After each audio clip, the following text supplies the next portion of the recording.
Deus.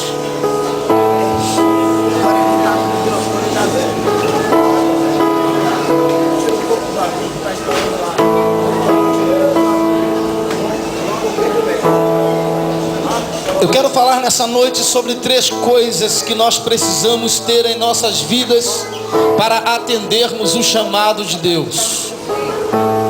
3 características que eu preciso ter para que eu possa atender a chamada que Ele tem na minha vida, o propósito que Ele tem comigo, os desígnios que Ele reservou para mim, os lugares onde Ele vai me pôr. Aleluia. Olhe para o seu irmão e diga: você consegue chegar lá. Pegue na mão dele e fale: eu sei que tem hora que é difícil. Diga: existe um momento que é árduo. Olhe para ele e fale: mas você vai chegar lá.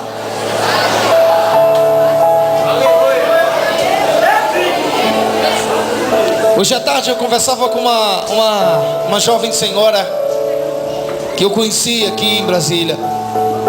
E ela disse para mim: pastor, eu passei a semana toda tentando te ligar e falar com você porque aconteceu algo muito ruim, muito difícil na minha casa, na minha família, com meu irmão. E eu disse: mas o que houve? Ela disse: meu irmão morreu, faleceu segunda-feira passada. Ele estava trabalhando, estava tudo bem, aparentemente ele não tinha nada. De repente ele passou mal, foi para o hospital e teve um câncer. E esse câncer afetou todo o corpo dele e ele não resistiu e morreu. E pelo tom da voz dela, antes que ela falasse para mim sobre o problema, eu falei para ela: o que é que você tem? Eu estou sentindo uma tristeza vindo de você. O que foi que houve? E ela relatou que o irmão dela tinha morrido.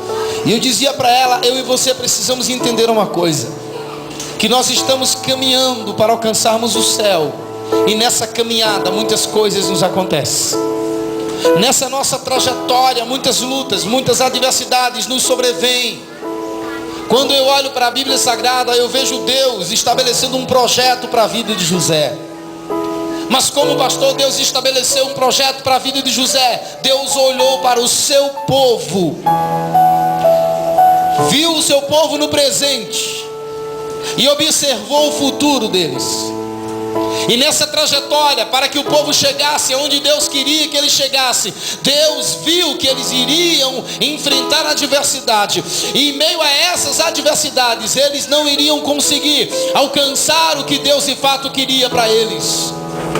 Imediatamente, como Deus ele é, aleluia, o alfa e o ômega, o princípio e o fim, ele adiantou-se na frente do povo. Diga para o seu irmão: não é o diabo que vai na sua frente, aleluia. Olhe para ele, levanta o dedo de profeta e diga: é Deus que vai.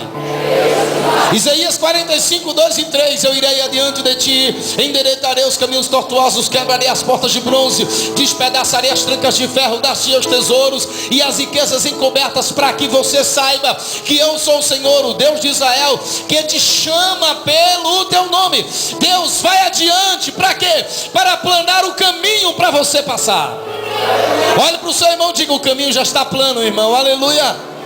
Pega na mão dele e diga: não vai haver dificuldade, aleluia, aleluia, que você não possa superar e vencê-la. Eu dizia para ela: as nossas vidas, elas são constituídas às vezes em percas, mas nem todas as percas, aleluia, elas vêm para nos fazer mal.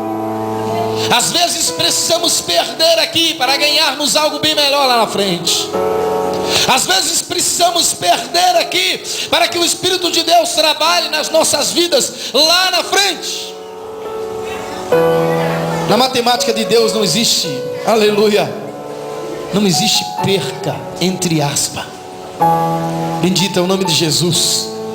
É uma perca que Ele permite que você perca, para que através dessa perca você seja trabalhado. Põe a mão no ombro dele assim, de uma forma carinhosa. Eita glória, aleluia. Olha para ele e fala assim: você é terrível, meu filho, só quem te aguenta é Jesus. Oh, como você é difícil.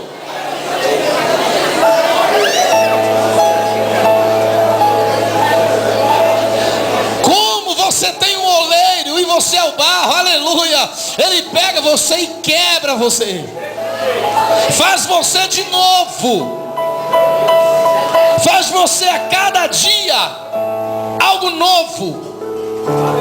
Eu conversava com alguém no aeroporto, e esse alguém vinha de um evento do pastor Silas Malafaia, lá em Águas de Lindóia. E ele contando que foi uma semana de muita graça, de muita unção, disse os pregadores que estavam lá. Inclusive alguns deles já estive em alguns eventos com eles. E ele começou a dizer que era muita unção, muita glória. E o Espírito de Deus naquela hora me fez refletir algo tremendo, e ele me levou em uma profundidade muito extraordinária. Eu disse: sabe o que é que acontece com essas pessoas que passam durante uma semana recebendo muita graça, muita unção, muita glória, muita luz, e de repente ele ficou assim, sem saber responder. Eu disse: por que é que essas 4.000 pessoas que estavam no evento do Silas Malafaia, que todo ano faz, porque essas pessoas ainda não revolucionou o Brasil? Onde está a luz, a unção, a revelação que eles recebem durante tantos dias? Onde está? Onde está a unção que você recebeu ontem? Para onde ela vai? Aleluia. Pega um copo aí, um copo de plástico, pega um copo descartável, faz um buraco nele. Isso, lá no fundo dele, faz um buraco no fundo dele. Com a caneta. Isso, pastor.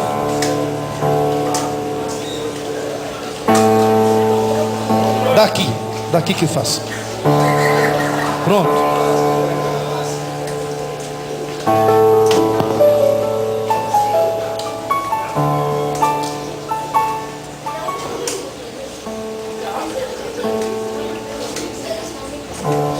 Quem sabe você está assim, cheio. É como você está hoje. Olhe para o seu irmão e diga: você está cheio.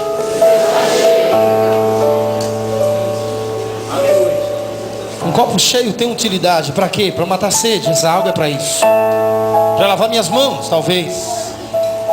Eu vou utilizar ela em alguma coisa. Mas quantos cristãos estão assim? Recebe tanto e perde. Não olha para o copo, olha para mim.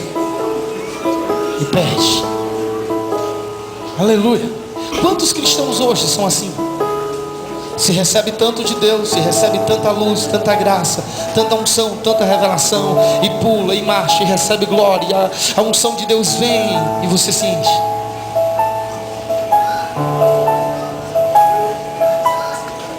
Assim.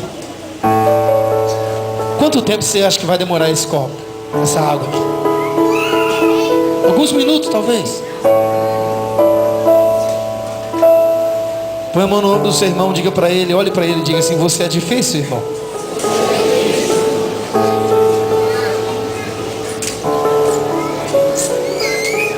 Põe a mão no ombro dele de uma forma carinhosa. Fala assim de uma forma carinhosa. Não, irmão, foi assim, irmão.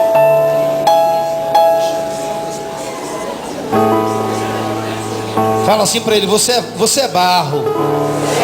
Você não é vaso de ouro, nem de prata, nem de bronze e nem de madeira. Você é vaso de barro. Diga aí: às vezes o vaso de barro, ele quebra, ele racha. E quando ele quebra e ele racha, a unção vai embora. Olha bem para os olhos dele e fala assim: nessa noite, se existe algum buraco aí no seu vaso, o oleiro hoje vai fechar.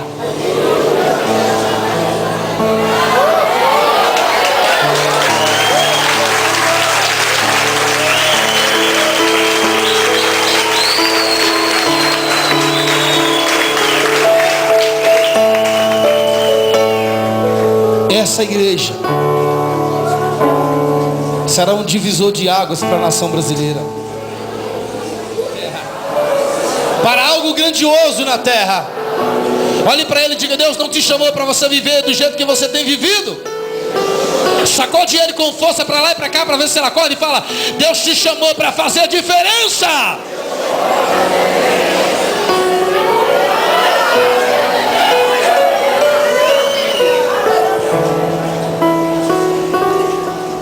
Está aqui um profeta.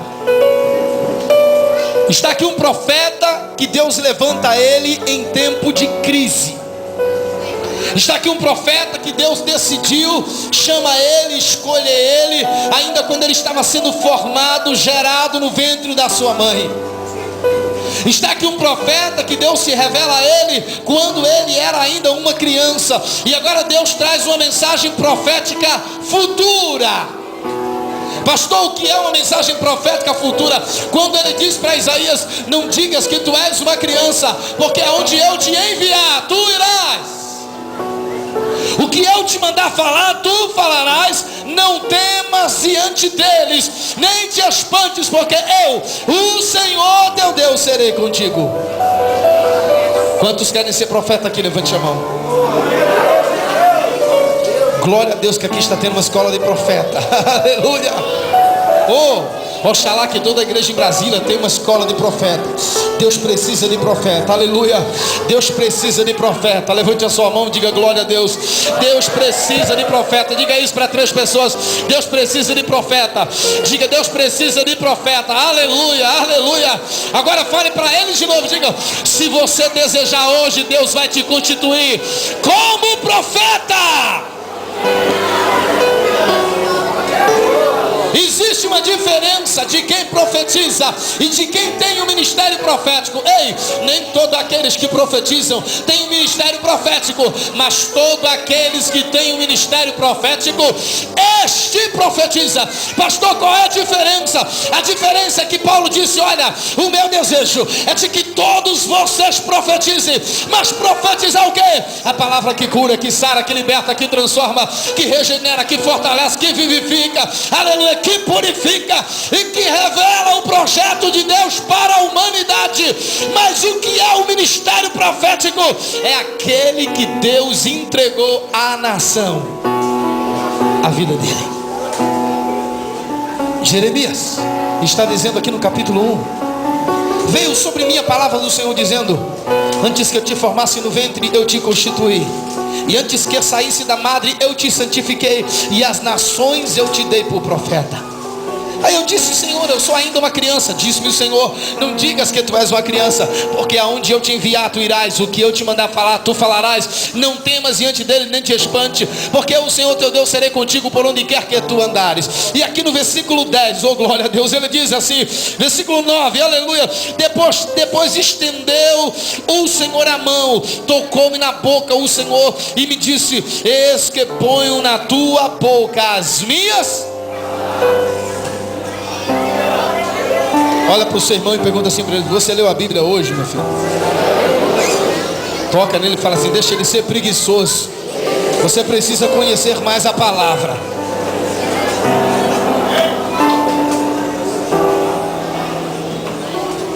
Jeremias é levantado, Jeremias é constituído como profeta em Judá. Judá começa a entrar em crise espiritual. Judá tem uma nação que é uma nação complicada, começa a se complicar no meio da sua caminhada. E a Bíblia diz que a manifestação da glória de Deus e a voz de Deus não se ouvia mais em Judá, por causa das crises financeiras, das crises políticas e especialmente das crises espirituais que estava pairando no meio daqueles que serviam a Deus. O que é uma crise espiritual? É aquele crente que não gosta de ler Bíblia, é aquele crente que não gosta de orar, é aquele crente que não jejua, é aquele crente que tudo que se estabelece na igreja ele bota defeito, é aquele crente que vive falando da vida de todo mundo, é aquele crente que não é dizimista, é aquele crente que não oferta, é aquele crente que está ali na igreja só por estar. Olha para o seu irmão aí, por favor, olha para ele, se vira e olha: você não é assim não, né, irmão?